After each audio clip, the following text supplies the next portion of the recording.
பேசப்படல. ஆனா அதுக்குன்னு ஒரு கூட்டம் வந்தவங்க எல்லாம் யாரு? தமிழகத்தை வஞ்சித்துக் கொண்டிருப்பவர்கள்.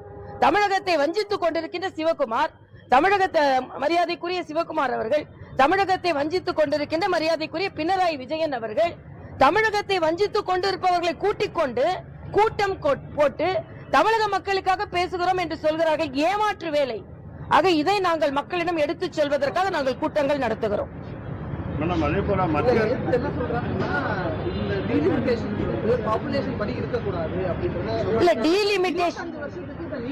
இது ரொம்ப தவறு. 25 வருஷத்துக்கு இருக்கவே கூடாதுன்னா நீங்க பல மாநிலங்கள்ல தொகைக்கு அதிகமா மக்கள் தொகை அதிகமா இருக்கு, ஆனா எண்ணிக்கை குறைவா இருக்கு. நம்ம மாநிலத்துல மரியாதைக்குரிய அமித்ஷா அவர்கள் எண்ணிக்கை குறையாதுன்னு சொல்லிட்டாங்க. இன்னும் சொல்ல போனா இன்னும் 10 தொகுதிகள் கூடுவதற்கு வாய்ப்பு இருக்கிறது. நான் கேட்கிறேன், மக்களுக்காகத்தான் பாராளுமன்ற உறுப்பினர்கள்